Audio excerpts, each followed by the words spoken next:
요즘에 알리익스프레스하고 테무가 아주 난리잖아. 써봤어?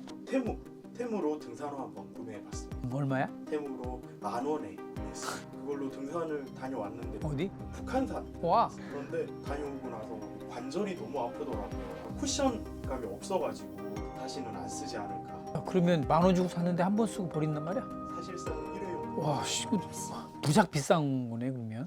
근데 하여간 알리익스프레스나 테무나 참 이제 우리나라 요즘에 유통업체들 그리고 중소기업들이 알리익스프레스와 테무의 초저가 공세로 인해서 지금 굉장히 긴장하고 있잖아. 그래서 뭐 비명 소리도 많이 들리는데 이걸 어떻게 봐야 될까? 2003년으로 돌아가 보면 그때 글로벌 이커머스 플랫폼인 이베이가 중국에 진출을 해요. 이베이는 뭐 잘 알다시피 굉장히 근데 막강한 커머스 플랫폼이에요. 우리나라에도 그때 왔었고 비슷한 시기에. 근데 이제 그렇게 들어오면서 중국도 굉장히 사실은 긴장했어. 야, 이베이가 들어와서 중국에 막 시작하게 되는 이 전자상거래 시장을 장악하면 어떻게 하느냐 이런 위기감이 퍼지고 있었어요.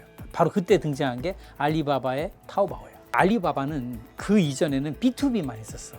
근데 2003년에 타오바오를 내놓으면서 이제 B2C, 비즈니스 투 컨슈머 비즈니스를 시작한 거지. 그때부터 이베이와 타오바오의 경쟁이 시작된 거야. 치열했지. 누가 이겼을까? 타오바오. 그렇지. 이겼으니까 지금까지 타오바오가 남아있는 거지, 그지? 그럼 타오바오는 어떻게 해서 이베이를 이길 수 있었을까? 나는 딱 하나라고 생각해. 이베이는 수익률 중심의 비즈니스를 펼친 거야. 돈을 벌어야 된다, 그지? 근데 마윈의 생각은 달랐어.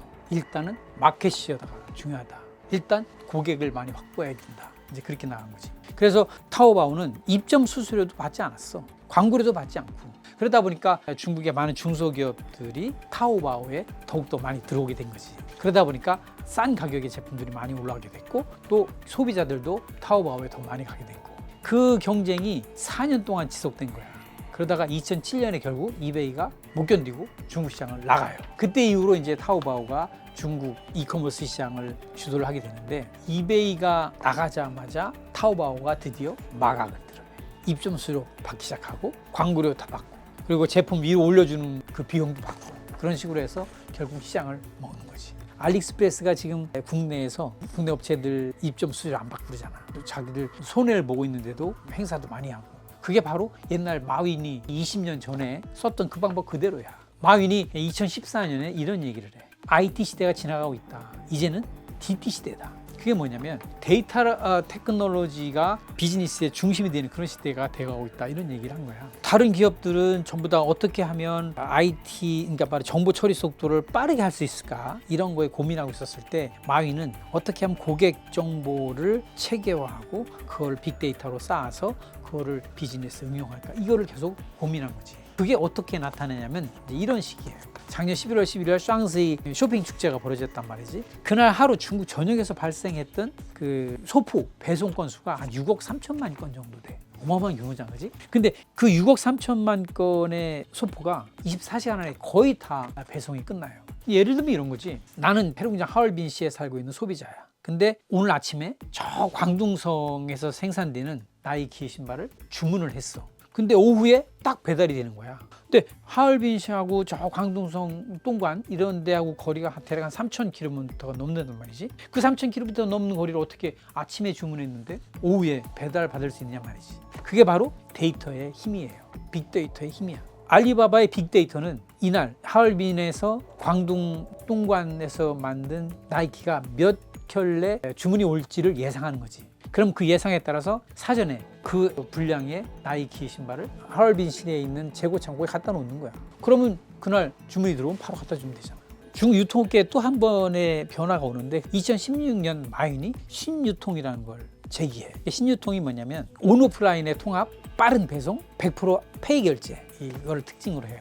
그때 이 컨셉에 따라서 만들어진 게 허마시엔성이라고 하는 신선식품 전문 매장이야. 주요 도시의 거주 지역에 가보면 허마시엔성이 있는데 소비자들은 허마시엔성에 가서 그날 들어온 신선 제품을 보는 거야. 그리고 현장에서 그 물건을 장바구니에 가져올 수도 있지만 그거를 그냥 핸드폰에서 주문을 해. 그렇게 되면 그 배송팀이 주문한 걸 모아서 바로 그 주민 집에 갖다 배송을 해줘요. 3km 이내는 30분 안에 배송해 주겠다라는 게 원칙이야. 그 원칙에 따라서 배송 작전을 펼치는 것이지. 그러다 보니까 이제 내가 쇼핑을 마치고 집에 들어가기도 전에 내가 주문했던 물건이 와 있는 경우도 생기고 그래요. 그리고 이게 페이 결제를 하다 보니까 이제 마윈의 빅데이터에 금융 정보가 쌓이게 되는 거야. 당연히 데이터가 더욱더 파워풀해지는 것이지. 마윈이 막 신유통을 얘기하고 있을 때, 야, 그 신유통 무슨 신유통이냐, 우리는 유통하지 없애겠다라고 주장한 사람이 등장해요.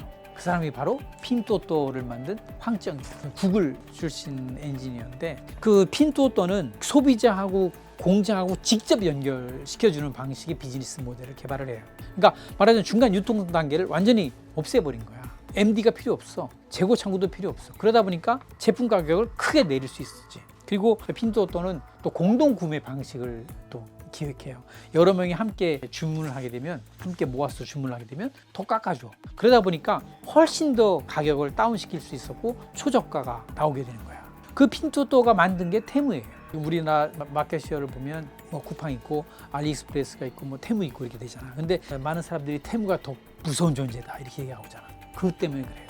테무가 훨씬 더 가격을 다운시킬 수 있는 모델을 가지고 있단 말이지. 지금 중국의 이커머스 시장은 뚜렷한 또 다른 변화가 하나 생기는데, 그게 뭐냐면 서칭에서 브라우징으로 고객의 취향이 바뀌고 있다라는 거예요. 기존에는 소비자가 어떤 특정 플랫폼에 들어가서 그 플랫폼에서 제품을 검색해서 그걸 찾아가지고 주문하는 그런 형태였잖아. 근데 지금은 그렇지 않고 플랫폼이 알아서 고객들에게 고객이 원할 만한 상품을 쏴주는 시기예요. 내가 뭐 뉴스를 보거나 아니면 게임을 하거나 아니면 뭐 동영상을 보거나 이럴 경우에 플랫폼이 알아서 그 소비자에게 그 원하는 제품을 계속 어떤 식으로 노출시켜주는 것이지. 많잖아, 우리. 게다가 황정은 구글 출신이라서 AI를 빅데이터 운용에 빠르게 효과적으로 적용한 사람이기도 해요. 그 지금 중국의 이커머스 시장은 춘추 전국 시대를 방불케 해요.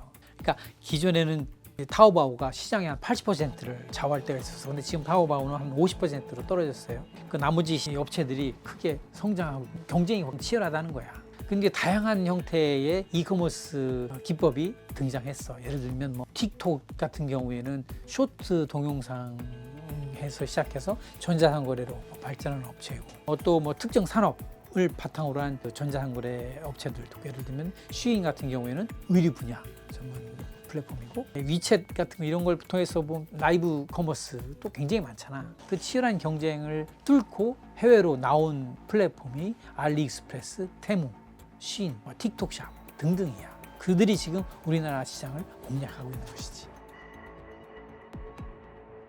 있어. 내가 볼 때는 찡둥닷컴이 답이야. 찡둥닷컴은 타오바오의 그런 강력한 시장 지배력 속에서도 꾸준히 중국 이커머스 시장의 2, 3위를 계속 유지하고 있는 그런 플랫폼이에요. 그럼 타오바오와 찡둥닷컴이 무슨 차이냐? 찡둥닷컴은 좀 더 고급 이미지를 가지고 있어. 그러니까 징둥닷컴은 훨씬 더 좋은 제품을 소싱을 하고 좀 더 가격은 비싸도 신뢰할 만한 제품을 그들 스스로가 엄선해서 올린단 말이지. 그래서 징둥닷컴은 아무나 다 올려주는 게 아니라 MD가 선별해서 올려주는 그런 제품이 많아요.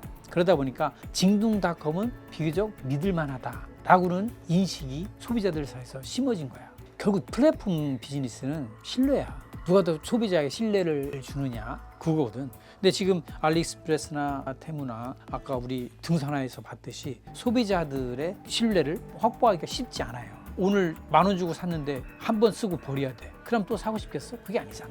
그러니까 신뢰가 있어야 된단 말이지. 이 사이트에 들어가면 우리는 믿을 수 있는 제품을 살 수 있다. 같은 중국산 제품이더라도 훨씬 더 이쪽에서 사는 것이 안전하고 품질이 좋다라는 걸 믿을 수 있다면 사람들은 지금은 알리익스프레스, 뭐 테무의 초저가 눈이 잠깐 그쪽으로 팔려 있지만 결국 가서는 그런 제품을, 그런 신뢰 있는 플랫폼을 가게 되어 있어. 가격으로 붙으면 깨지지. 돈이라면 길에 훨씬 더 많고 그걸로는 안 돼. 그럼 뭐야? 신뢰지. 이제 신뢰를 팔아야 되는 거지. 시간이 좀 걸리겠지만.